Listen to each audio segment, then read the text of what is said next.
Gold, trusted gold buyers. మీరు తాకట్టు పెట్టిన బంగారాన్ని విడిపించి ఈ రోజు ఉన్న మార్కెట్ ధరకు కొనబడను. చాలా మంది జీవితాలు మొదలయ్యాయి. కానీ మీకు తెలుసా, జబర్దస్త్ సక్సెస్ మొదలైంది ఆయన స్కిట్తో. ఆయన ఎవరో కాదు, జబర్దస్త్ రాము. ఇప్పుడు మన స్టూడియోలో ఉన్నారు.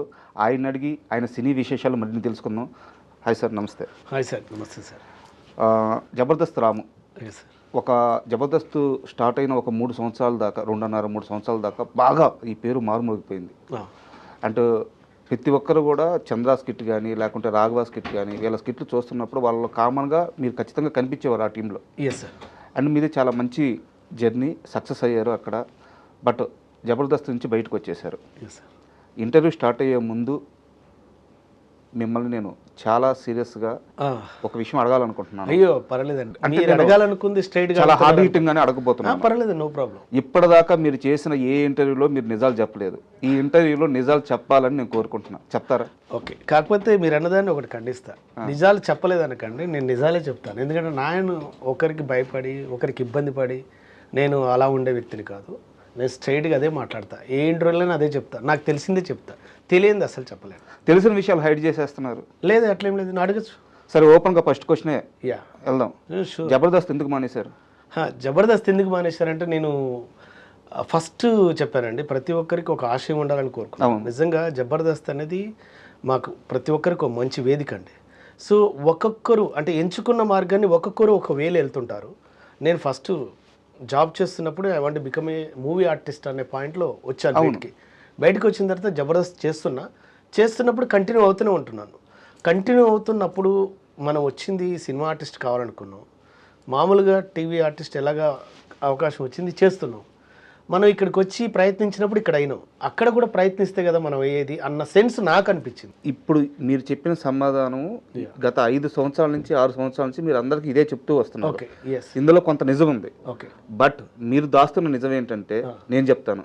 చెప్పండి. జబర్దస్త్లో అక్కడ ఉండే టీం లీడర్లకి, అక్కడ ఉండే మేనేజర్లకి సలాములు కొట్టలేక, వాళ్ళతో బతిమలాడలేక, వాళ్ళతో పడలేక, ఇది కాదు లైఫ్, ఒకరి దగ్గర ఎందుకు పడాలి, గౌరవం లేని దగ్గర ఎందుకు ఉండాలి అని రాము విసిగి వేసారిపోయి జబర్దస్త్ నుంచి బయటకు వచ్చి ఇండస్ట్రీలో తన కెరీర్ సెట్ చేసుకుంటున్నారు అనేది నిజమా కాదా?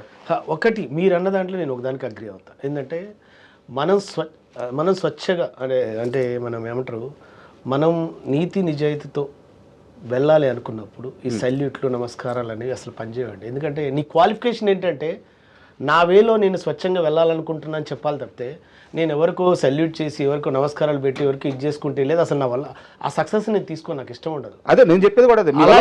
అలాగని నాకు అక్కడ వాతావరణం అర్థమైన తర్వాత కూడా నేను ఆ వాతావరణానికి నేను కరెక్ట్ కాదనుకోవచ్చు, కాకపోవచ్చు, కానీ నేను దాంట్లో అక్కడ ప్రతి చోట ఉందండి. ఇది ప్రతి చోట ఉంది. అక్కడ నీకు ఇష్టమైతే పని చేయాలి, లేకపోతే ఎగ్జిట్ కావాలి, అంతే తప్పితే మన అవతల వాళ్ళని కానీ సిస్టాన్ని కానీ మార్చడం కోసం మనం కాదు.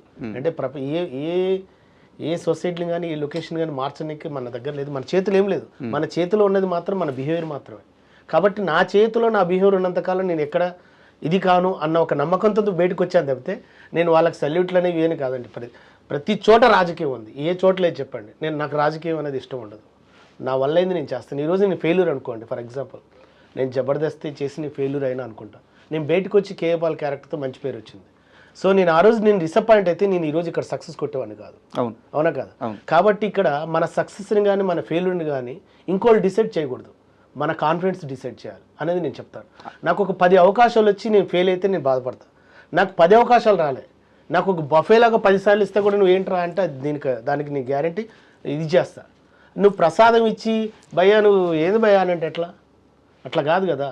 ప్రతి ఒక్కరికి ఒక ఫ్రీడమ్ కోరుకుంటారు, ప్రతి ఒక్కరికి ఒక వే కోరుకుంటారు, ప్రతి ఒక్కరి క్వాలిఫికేషన్ ఎదుటి వాళ్ళకి ఇన్స్పైర్ కావాలని కోరుకుంటాను తప్పితే చీకట్లో జరిగే ప్రతిదీ ఇన్స్పైర్ కావాలంటే నా వల్ల కాదు. సో అక్కడ చీకటి కోణాలు, చీకటి రహస్యాలు, సలాములు కొట్టించుకునే టీం లీడర్లు, అమాయకంగా పిల్లలు తమ వెంక తిప్పుకునే మేనేజర్లు, వీళ్ళందరూ జబర్దస్త్లో ఉన్నారు. అంటే జబర్దస్త్ అని కాదండి, నేను జబర్దస్త్ అని పర్టికులర్ చెప్పను. ఆ వేలో వెళ్ళేవారు ఆ వేని ఎంజాయ్ చేస్తారు, ఆ వేని ఇష్టపడతారు, అలానే ఎదగాలనుకుంటారు. నేను అలాంటి వేకు నేను క్వైట్ అపోజిట్. నువ్వు ఎదుటి వాళ్ళకి చేతినిచ్చినా ఇవ్వకపోయినా పర్లేదు, కానీ వాడు ఎంతో కాన్ఫిడెంట్తో వస్తాడు. ఆ కాన్ఫిడెన్స్ని మీరు కొలాప్స్ చేయొద్దు, దానికి కారకులం మనం కావద్దు. నీకు వీలైతే ఎంకరేజ్ చేయి, లేకపోతే లేదు, అంతే. సో ఎదుటివాడి సంస్కారంతో మనం కరెక్ట్గా జర్నీ చేస్తున్నా లేదా అని చూడాలి తప్పితే ఎదుటివాడి సంపదతో మనం జర్నీ చేయకూడదు. ఇప్పుడు నాకు మీరు సంపాదించుకున్న సంపద కన్నా మీరు నాతో చేసే జర్నీ ఏంటి? సంస్కారం మాత్రం. మీకు ఎన్ని ఆస్తులున్నా మీరు నాతో జర్నీ చేసేది మీ సంస్కారంతో.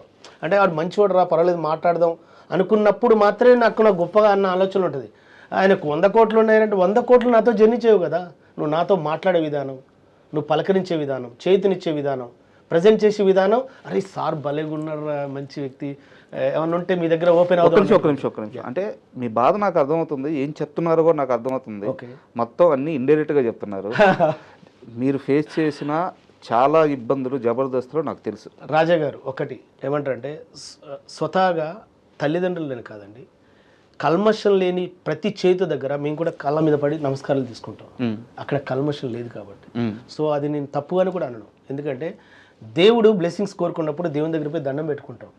అది దేవుడి ఆశీర్వాదంతో, దేవుడి మీద నమ్మకంతో నాకు ఈరోజు ఇది జరిగిందని. అలానే అసలు ఏ పరిచయం లేని వ్యక్తి కూడా కల్మషం లేకుండా ఒక చేతిని ఇస్తాడు చూసావు, వాళ్ళ దగ్గర కూడా దండం పెట్టుకుంటా. అదేంటి అలా పెట్టుకున్నాను కాదు, అక్కడ మన ఆలోచనని, మన సంస్కారాన్ని గుర్తించిన వ్యక్తి కాబట్టి నా రెస్పెక్ట్ సార్. మా పెంపకం విధానం నమస్తే పెట్టుకుంటాను. జబర్దస్త్లో మీరు అలా రెస్పెక్ట్ చేసే పర్సన్ అంటే ఎవరు చెప్తారు? నేను నా వర్క్కి నేను రెస్పెక్ట్ ఇచ్చుకుంటా. ఎవరికి రెస్పెక్ట్ ఇవ్వరు? నా వర్క్కి నేను రెస్పెక్ట్ ఇచ్చుకుంటా. పర్సన్కి ఎవరికి రెస్పెక్ట్ ఇవ్వరా? పర్సన్ ఒకటి చెప్పనా, ఒక పర్సన్లోనే ఇన్ని క్వాలిటీస్ ఉన్నాయని చెప్పండి, అన్ని క్వాలిటీస్ ఉన్నాయని చెప్పండి, లేవు కదా. అలా ప్రతి పర్సన్లో నేను వాళ్ళ దగ్గర ఉన్న క్వాలిటీస్ నేను తీసుకుంటా, అన్క్వాలిటీస్ నేను తీసుకోను.